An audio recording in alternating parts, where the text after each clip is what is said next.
Hello, good afternoon to all of you.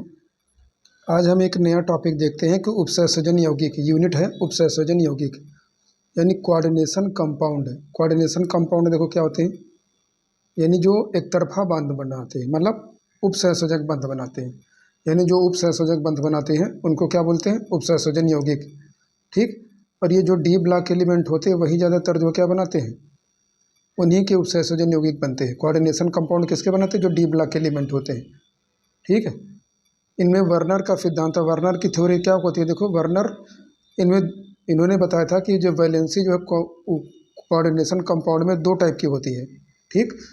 Primary valency जो बाहर होगी ब्रैकेट के, और जो ब्रैकेट के अंदर होगी उसको सेकेंडरी वैलेंसी बोलेंगे। ठीक है। जैसे K4FeCN का होल 6 लिखा है।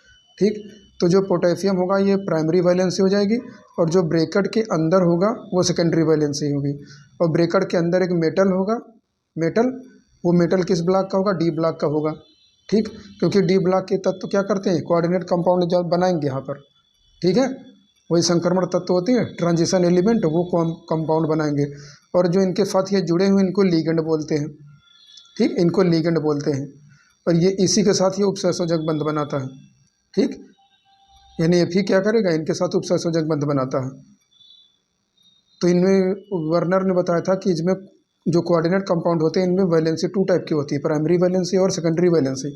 प्राइमरी वैलेंसी जो होती है विलियन में आयनित हो जाती है, प्राइमरी वैलेंसी। ठीक। ये टूट जाएगा। देखो, अगर इनका रिएक्शन करोगे तो क्या बनेगा? 4K+ ये अगर सोल्यूशन में डालोगे तो टूटेगा, और FeCN का होल 6 ये -4 लग जाएगा। मतलब ये दोनों एक साथ रहेंगे, ये पोटेशियम अलग हो जाएगा। ठीक है। वो दोनों एक साथ में रहेंगे और पोटेशियम अलग हो जाएगा। तो जो पोटेशियम होगा अलग, उसको हम प्राइमरी वैलेंसी बोलेंगे।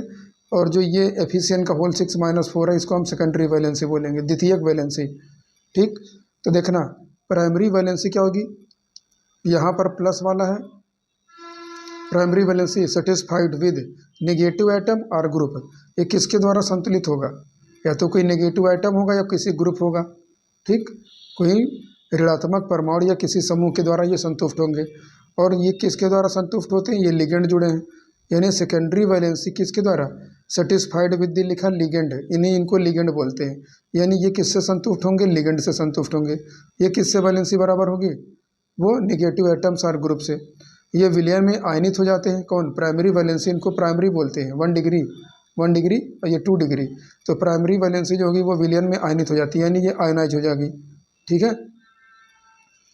और ये जो इनकी सेकेंडरी वैलेंसी होती है ये अनआयोनाइज होती है। यहाँ आयन तो लगा है पर यहाँ पर Fe अलग नहीं होगा और न CN अलग होगा। इन्हें दोनों साथ में ही एक साथ ही रहेगा, तो इनको अनआयोनाइज बोलेंगे। ठीक। क्योंकि ये अलग अलग हुए नहीं, सब साथ में ही है। ठीक। तो सेकेंडरी वैलेंसी अनआयोनाइज होती है और प्राइमरी वैलेंसी क्या हो जाएगी? आयोनाइज हो जाती है। It has no any geometrical shape. इनकी कोई ज्यामितीय संरचनाएं नहीं होती हैं, क्योंकि विलयन में पूरा पूरा आयनित हो जाती हैं। इसलिए इनकी कोई क्या होती है? निश्चित ज्यामितीय आकृतियाँ नहीं होती हैं। और इनकी निश्चित ज्यामितीय आकृतियाँ होती हैं। It has geometrical shape. ठीक। इनकी निश्चित क्या होंगी? ज्यामितीय आकृतियाँ होती हैं। किसकी? सेकेंडरी वैलेंसी की। तो वर्नर ने क्या बताया था कि जो कोऑर्डिनेट कंपाउंड होते हैं वो दो प्रकार के जो है वैलेंसी शो करते हैं। ठीक है। प्राइमरी वैलेंसी और सेकेंडरी वैलेंसी। यानी जो ब्रैकेट के अंदर होगा वो हमेशा सेकेंडरी करेगा, और जो ब्रैकेट के बाहर होगा प्राइमरी वैलेंसी शो करेगा। प्राइमरी वैलेंसी सेटिस्फाइड विद किसके साथ होंगी? कोई एनायन होगा, रेडायन होगा या ग्रुप होगा उसके साथ। और ये तो लिगेंड के द्वारा संतुष्ट है, इनको लिगेंड बोलते हैं। जो इनके साथ मेटल के चारों ओर घिरे हुए परमाणु या परमाणु जो समूह होगा उसको हम लिगेंड बोलते हैं।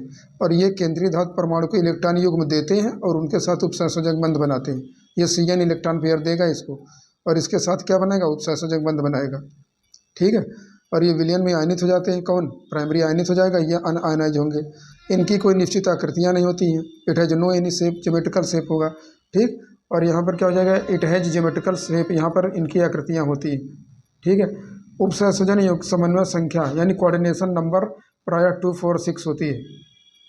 ठीक। इनमें जो समानता क्या होता है? जो कोऑर्डिनेशन नंबर होगा यानी जो लिगेंड होंगे इनकी संख्या 2, 4, 6 होती है। ठीक है। तो अगर 2 से जुड़ेगा तो लीनियर बनेगा, 2 ही लिगेंड अगर जुड़े हैं तो लीनियर बनेगा। 4 अगर लिगेंड है तो 4 लिगेंड में देखो कंडीशन वाइज वो जो हाइड्रोजन बताया था, क्या हाइब्रिडाइजेशन संकरण बताया था। संकरण में जो है अगर 4 संख्या थी तो sp3 होता, तो sp3 भी हो जाएगा और अंदर का जब डी ऑर्बिटल भाग लेगा तो DsP2 भी बोलते हैं। ठीक है, अगर डी ऑर्बिटल भाग नहीं लेगा हाइब्रिडाइजेशन में तो sp3 टेट्राहेड्रल शेप बनेगा, और जब वो भाग ले लेगा डी ऑर्बिटल इंटरनल तो DsP2 बनेगा और वर्ग समतली बन जाएगा, स्क्वायर प्लेनर। ठीक है, यानी इसमें वर्ग समतली बन जाएगा। ठीक, और इसमें टेट्राहेड्रल रहेगा, स्क्वायर प्लेनर टेट्राहेड्रल ये बन जाएंगे। तो हमने तो केवल sp3 पढ़ा था, ये भी एक टाइप का होता है। अगर इंटरनल का डी ऑर्बिटल भाग ले रहा है तो DsP2 हाइब्रिडाइजेशन होगा। ठीक, संख्या तो 4 ही है, देखो यहाँ पर D का 1, S का 1, P के 2, तो 4 यहाँ भी है, 4 यहाँ भी है। ठीक, तो 4 संख्या अगर है तो sp3 वाले में टेट्राहेड्रल होगा, अगर DsP2 निकल के आते हैं तो स्क्वायर प्लेनर होगा। ठीक, 6 नंबर आता है तो 6 में कितने हो जाएंगे, S का 1, P के 3 और D के 2, sp3d2 हाइब्रिडाइजेशन होगा, या D2sp3 हाइब्रिडाइजेशन होगा। देखो बाहर का जब डी ऑर्बिटल भाग लेगा तो हम sp3d2 बोलेंगे।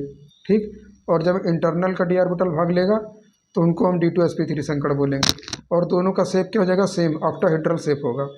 ठीक, दोनों का शेप जो है सेम हो जाएगा। ठीक है, तो कल इनके बारे में हम अध्ययन करेंगे, शेप है कुछ। ठीक है, वीडियो अगर जो अच्छा लगता है तो लाइक और सब्सक्राइब कीजिएगा। ठीक है, पर देखिएगा ज़रूर वीडियो जो है। धन्यवाद।